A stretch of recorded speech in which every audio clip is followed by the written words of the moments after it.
नमस्कार मित्रों। तो आइए हमारी आपकी आज फिर मुलाकात होगी। और जैसा कि मैं हमेशा ही कहता हूँ, जब तक परमात्मा की परमेश्वर की मर्जी है, हमारा आपका एक सिलसिला चलते ही रहेगा। तो आइए आज बात करूँगा मैं मेष लगन में शुक्र की। मेष लग्न में शुक्र आपको कैसे फल देता है, कैसे परिणाम देता है, उस पर हम लोग चर्चा करेंगे। और जैसा कि आप जानते हैं, एक छोटी सी प्रार्थना और भी करता हूँ। आगे बढ़ो उसके पहले कर लेता हूँ, याद है तो कर लेता हूँ, वरना कई बार तो भूल जाता हूँ। कि जिन लोगों हमारा चैनल सब्सक्राइब नहीं किया, कृपया कर लीजिए। उससे हमें बल और शक्ति मिलती है, जो आप लोगों के द्वारा ही आती है। तो आइए आज बात करते हैं मेष लगन में शुक्र की। देखिए, मेष लगन में शुक्र जो है, कहने के लिए तो बहुत सॉफ्ट प्लेनेट है, सौम्य ग्रह है और अच्छा ग्रह है। ज़्यादातर दुनिया में खुशियाँ ही देता है, और जितना ऐश्वर्य, सुख, आराम, लग्जरी, वाहन, अनेक चीज़ों का कारक होता है, सब इसी से देखा जाता है। लेकिन मेष लगन में चूंकि ये दो स्थान का स्वामी हो जाता है, दूसरे स्थान का और सप्तम स्थान का, तो षडाष्टक योग जब कोई भी प्लेनेट बना लेता है उसकी राशि, तो अब षडाष्टक योग दूसरे स्थान से अगर आप गिनेंगे तो छठा स्थान हो जाएगा ये सप्तम, और वहाँ से गिनेंगे तो आठवां, तो 6-8 का संबंध हो जाता है। इसलिए मारक परिणाम देता है। तो अब मारक में क्या है, मारक को पहले ढंग से समझना चाहिए। मारक में मतलब किसी को मार नहीं देता, वो बुढ़ापे में मार्केश की दशा जब चलती है और दो एक दो क्रूर ग्रहों की दृष्टि होती है, तब मनुष्य की सेहत या और परेशानियां डालता है। तो लेकिन सेहत की परेशानी तो डालेगा, जवानी में कई बार डालता है, और कई बार दूसरी परिस्थितियां खराब कर देता है। अब कुंडली में देखना पड़ता है कहाँ बैठा है, किधर बैठा है, किस जगह पे बैठा है, मगर इन दो जगहों का परिणाम तो देगा। हाँ, ये एक बात है कि पत्नी जो सुंदर मिलती, मतलब लाइफ पार्टनर थोड़ा ब्यूटीफुल कह लीजिए, या औरत है तो हैंडसम कह लीजिए, वो अवश्य प्लस करता है, क्योंकि सप्तम स्थान में शुक्र की राशि आती है, तुला राशि, तो वो अवश्य करता है। लेकिन बाकी कई परिस्थितियों में मनुष्य को झंझटों में डाल के रखता है। तो इसका मतलब मत निकालिए कि ये सुख नहीं देता या आगे आपको उपलब्धियां नहीं देता, ऐसा नहीं। हर प्लेनेट के अपना एक समय कालखंड होता है। अब जिस प्लेनेट से युद्ध हो जाएगा, उस प्लेनेट के साथ कॉम्बिनेशन बना के काम करेगा।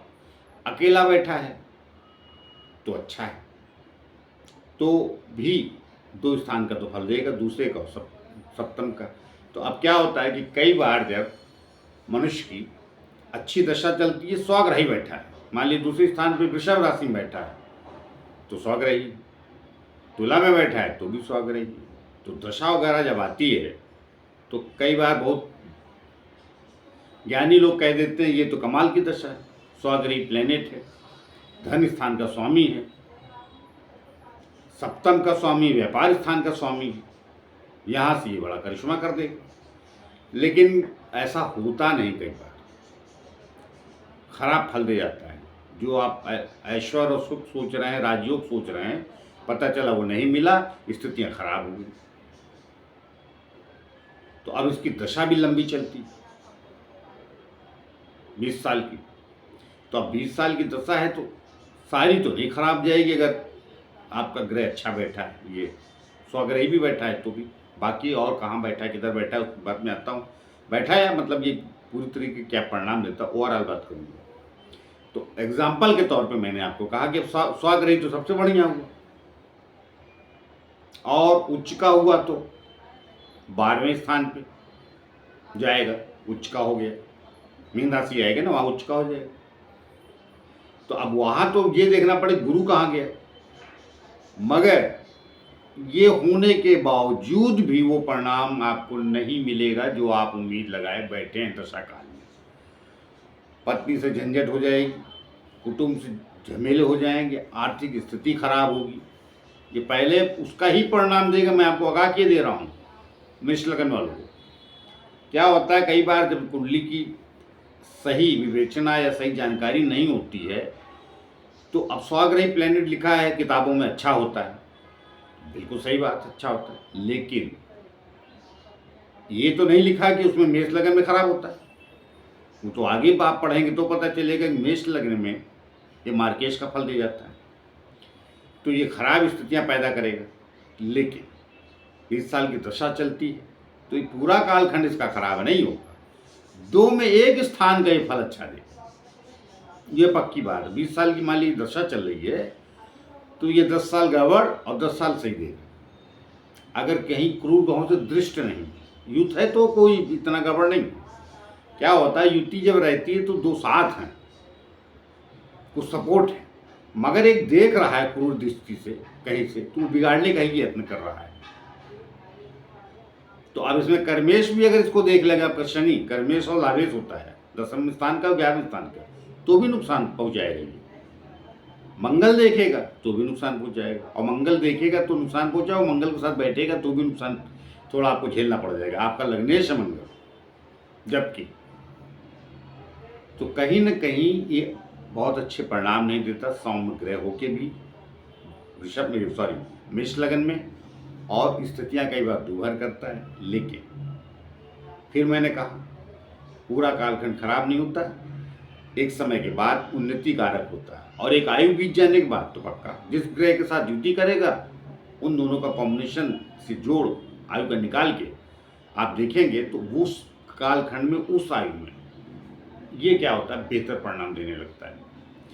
तो जब वहाँ बेहतर परिणाम देने लगता है तो भला है, लेकिन अब वो मित्र तो नहीं है मंगल का, तो मित्रता नहीं है तो अनमने मन से फल देता है।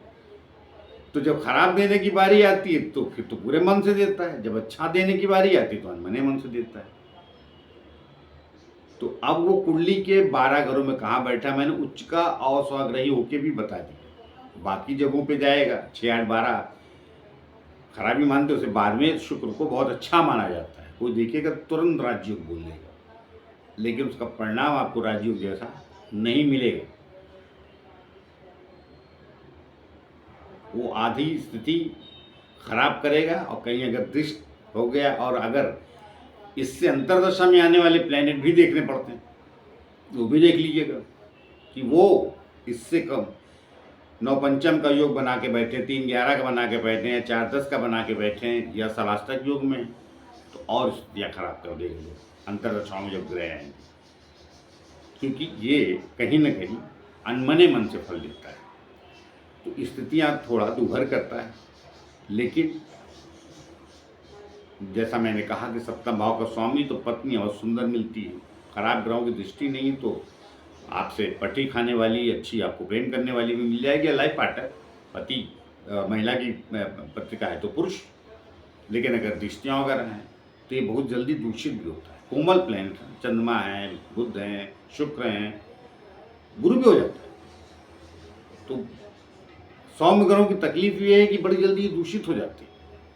राहु उसका मित्र है, मगर राहु से भी दूषित हो गई है, दृष्टि पाके भी और साथ में बैठ के भी।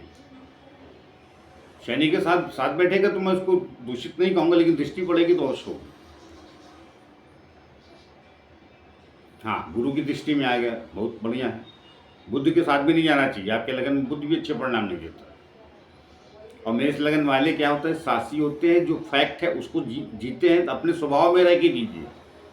मैं बहुत जल्दी आने वाला हूँ, लग्न, राशि और आत्मा कारक, उन तीनों को जब आप समझेंगे तो बाकी कुंडली समझने में आसान हो जाता है। लोग वो बेसिक नहीं समझते हैं, कुंडली में सारा अपना ग्रह देखते रहते हैं, कहाँ बैठा, किधर बैठा, ये राजयोग वाला है, ये परेशानी वाला है, वो सब देखते हैं। तो कुंडली देख के थोड़ा सा ये अच्छे परिणाम कम देता है, खराब ज़्यादा देता है। शुक्र आपके लग्न में, इसमें कोई दो राय नहीं है, मगर हम ये नहीं कह रहे हैं कि ये सिर्फ खराब ही देता है। अच्छी दृष्टियों में आ गया, चिट्ठी में आ गया तो बढ़िया परिणाम भी देता है और उन्नति कारक भी होता है। लेकिन इसको मारक पहले मानिए, उन्नति कारक बाद, जबकि ये सौम्य ग्रह होता है फिर भी मेष लगन के लिए। तो मिलते किसी और विषय को लेके, तब तक के लिए आज्ञा दीजिए। जाते जाते फिर से प्रार्थना है कि जिन लोगों ने हमारा चैनल सब्सक्राइब नहीं किया कृपया कर लीजिए, उससे हमें बल और शक्ति मिलती है जो आप लोगों के द्वारा ही होती है। नमस्कार।